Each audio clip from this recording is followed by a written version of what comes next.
Hello दोस्तों, एक important advisory आई है on interest collection and related enhancements in GSTR 3B।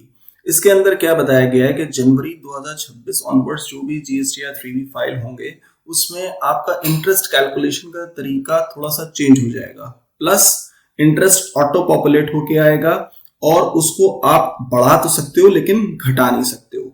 Similarly GSTR 10 के अंदर जिनके भी फाइनल रिटर्न्स जा रहे हो, जिन्होंने अपना जीएसटी सरेंडर कर दिया है या खत्म हो गया है, तो उनके अंदर अगर कोई last GSTR 3B late file किया होगा तो उसकी लेट फीस आपकी फाइनल रिटर्न के अंदर सबमिट करनी होगी। तो आइए जल्दी से जान लेते हैं इस एडवाइजरी के अंदर क्या बताया गया है, कैसे इंटरेस्ट कैलकुलेट होगा।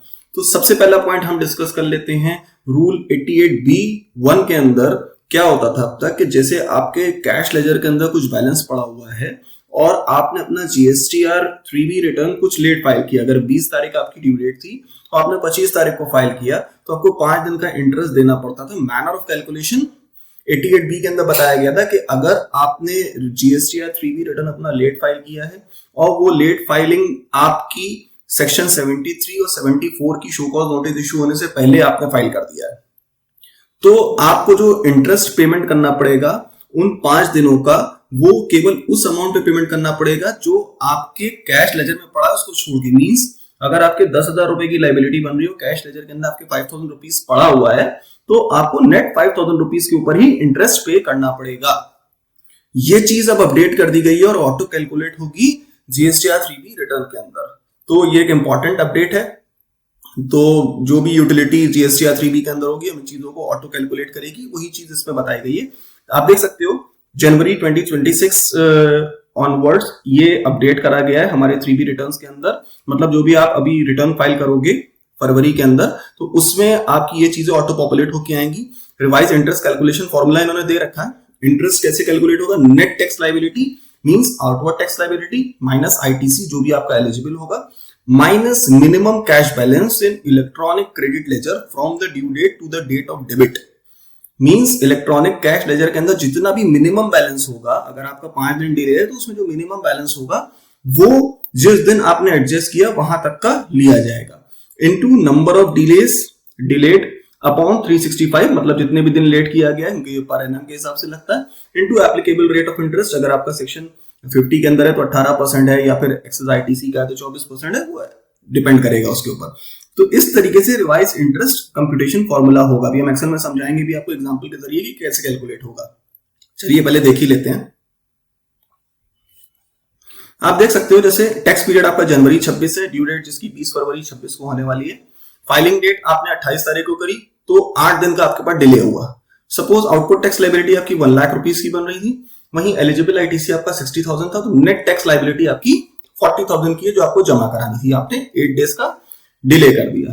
अब जो आपने डिले किया तो आपके मिनिमम कैश बैलेंस के अंदर जो बैलेंस पड़ा हुआ था वो 20,000 रुपीज पहले से पड़ा हुआ था। तो अब आपका कैसे इंटरेस्ट कैलकुलेट होगा? इंटरेस्ट ये आपका फॉर्मूला जो अभी एडवाइजरी के अंदर दिया गया है उसी में कैलकुलेट किया गया। नेट टैक्स लायबिलिटी आपकी 40,000 रुपीज की है, माइनस मिनिमम कैश बैलेंस जो हमने मेंटेन करा था इस पीरियड के बीच में वो था 20,000 रुपए, मतलब हमें 20,000 के ऊपर ही अब इंटरेस्ट देना पड़ेगा, इनटू 8 दिन का हमने डिले किया है, डिवाइड बाय 365 इंटू 18%, मतलब 79 रुपीज का इंटरेस्ट कैलकुलेट होगा। अब इस एडवाइजरी के अंदर यही बताया गया, ये तो कैलकुलेशन का तरीका था। अब ये बताया गया कि ये चीजें ऑटो पॉपुलेट होके आएंगी। Interest auto populated on the basis of revised computational formula mentioned above. ये टेबल नंबर 5.1 के अंदर नॉन एडिटेबल होगा, मतलब आप इसको कम नहीं कर सकते हो लेकिन बढ़ा सकते हो। क्यों? क्योंकि हो सकता है यूटिलिटी के अंदर कोई इशू हो, तो लायबिलिटी इंटरेस्ट पे करने की, कंप्यूट करने की आप ही की है। आप कैलकुलेट करोगे, अगर आपका इंटरेस्ट ज्यादा आ रहा है तो आप उसको बढ़ा सकते हो लेकिन रिड्यूस नहीं कर सकते हो। सेल्फ असेस आपको करना जरूरी है। दूसरी important update, auto population of tax liability breakup in GSTR 3B। Means बहुत से लोग अपने जीएसटीआर 1 की कुछ छूटी हुई इनवॉइसेस अगर नेक्स्ट मंथ के अंदर कैरी फॉरवर्ड करते हैं तो उसमें इंटरेस्ट कैलकुलेट करने में दिक्कत होती थी, सिस्टम भी कैलकुलेट नहीं कर पाता था। तो अब क्या होगा, एक ब्रेकअप आपको मैं अभी दिखाऊंगा जीएसटीआर 3B के अंदर, जहां पे दिखाई देगा कि अगर आप जनवरी का रिटर्न डाल रहे हो उसमें कोई दिसंबर की इनवॉइस ली है तो वो दिसंबर की इनवॉइस के ऊपर भी इंटरेस्ट कैलकुलेट करेगा और उसका बाइफरकेशन अलग अलग शो होगा कि इस मंथ के अंदर जो जनवरी में आप लायबिलिटीज पे ऑफ कर रहे हो उसमें दिसंबर से रिलेटेड कितनी है और जनवरी से रिलेटेड कितनी है, मतलब प्रीवियस टैक्स पीरियड की लायबिलिटी भी अलग शो करेगा एक टेबल के अंदर ऑटो पॉपुलेट होके। थर्ड इंपॉर्टेंट अपडेट, अब देखिए इसमें की फीचर्स उन्होंने बताया कि ये सब चीजें सजेस्टिव नेचर की हैं, लायबिलिटी हमेशा टैक्स पेयर की ही होगी कि उसको किस तरीके से इसको कैलकुलेट करना है। थर्ड इंपॉर्टेंट अपडेट आती है update in table number 6.1 suggestive cross utilisation of ITC. देखिए सबसे पहले हम ये समझ लें कि पहले क्या होता था। पहले होता ये था कि अगर आपकी कोई आईजीएसटी की लायबिलिटी खड़ी होती थी तो आईजीएसटी की लायबिलिटी पहले आईजीएसटी के आईटीसी से सेट ऑफ होती थी, उसके बाद सीजीएसटी के और एसजीएसटी के। तो कभी कभी ऐसी सिचुएशन अराइज हो जाती थी कि हमारे पास पूरा सेट ऑफ नहीं हो पाता था, आईटीसी भी खड़ा होता था, फिर भी हमको टैक्स जमा करना रहता था। तो इस चीज को रिमूव कर दिया गया है।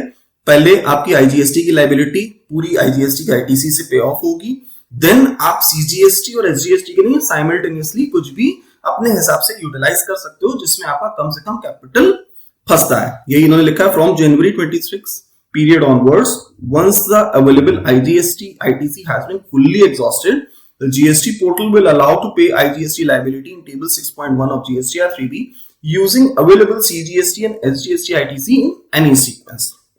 लास्ट अपडेट इसमें बताया गया है collection of interest in GSTR 10 for delayed filing of last applicable GSTR 3B। अगर आपका जीएसटी का रजिस्ट्रेशन कैंसिल हो गया है और आपने अपना last applicable GSTR 3B return file किया है आफ्टर द ड्यू डेट, तो उसका जो इंटरेस्ट होगा, ठीक है, और उसकी जो लेट फाइलिंग फीस होगी वो आपका जीएसटीआर 10 रिटर्न के अंदर ऑटो पॉपुलेट होगी। ठीक है, तो ये एक इंपॉर्टेंट अपडेट है जो आपको जानना जरूरी है। और ये देखिए जीएसटी पोर्टल वालों ने भी एक डिपार्टमेंट ने भी एक डिस्क्लेमर दे रखा है कि ये एडवाइजरी नेचर की है और एजुकेशनल पर्पस पे आपको अपने कैलकुलेशंस अपने लीगल एडवाइजर से एडवाइस लेने की जरूरी है कि किस तरीके से इन चीजों को इंप्लीमेंट करना है। जीएसटीआर 3B के अंदर ये कहां पे दिखाई देगी, अभी हम आपको चल के दिखा देते हैं। देखिए अब आ चुके हैं हम अपने जीएसटी पोर्टल के ऊपर। ये है टेबल नंबर 5.1। यहाँ पे आपकी इंटरेस्ट की लायबिलिटी ऑटो पॉपुलेट होगी as per new revise formula. अगर आपने अपना GSTR 3B return late file किया है और उसमें आपके इलेक्ट्रॉनिक कैश लेजर के अंदर कुछ बैलेंस पड़ा है, उसको एडजस्ट करने के बाद। दूसरा आपका टैक्स लायबिलिटी ब्रेकअप जो कि ऑटो पॉपुलेट होकर आएगा आपके पेमेंट वाले टैब में टेबल नंबर 6 के अंदर। वहां से आपको असिस्टेंस मिलेगी कि आप टैक्स लायबिलिटी ब्रेकअप के अकॉर्डिंग सेक्शन 50 का इंटरेस्ट कंप्यूट कर सके। देखिए ये है टेबल नंबर 6.1 जिसके अंदर आप अपना टैक्स पेमेंट सेट ऑफ करते हो। जो भी आपकी आउटवर्ड लायबिलिटी होती है उसको आप यहाँ पे अपने आईटीसी से सेट ऑफ करते हो, तो आपको यहाँ पे एक बेनिफिट मिलेगा। सबसे पहले इंटीग्रेटेड टैक्स की आउटवर्ड लायबिलिटी आप इंटीग्रेटेड आईटीसी से एडजस्ट कर पाओगे। उसके बाद जो भी लायबिलिटी बचेगी वो आप या तो सीजीएसटी या एसजीएसटी से किसी भी सीक्वेंस के अंदर कर सकते हो, जो कि पहले सीजीएसटी से होती थी पुराने समय में, IGST then CGST then SGST. अब आपके पास ऑप्शन रहेगा आईजीएसटी के फुल आईटीसी एग्जॉस्ट होने के बाद आप सीजीएसटी एंड एसजीएसटी कुछ भी यूज कर सकते हो इंटीग्रेटेड टैक्स के पेमेंट करने में। दूसरी चीज यहाँ पे जो टैक्स लायबिलिटी ब्रेकअप का आपको कॉलम दिख रहा है, इससे आपको असिस्टेंस मिलेगी इंटरेस्ट कैलकुलेट करने में सेक्शन 50 में। तो ये थी इस एडवाइजरी से रिलेटेड अपडेट्स जो आपको जनवरी 26 ऑनवर्ड रिटर्न के अंदर दिखाई देंगी। और भी अपडेट्स के लिए हमारे चैनल के साथ जुड़े रहें। Thank you so much.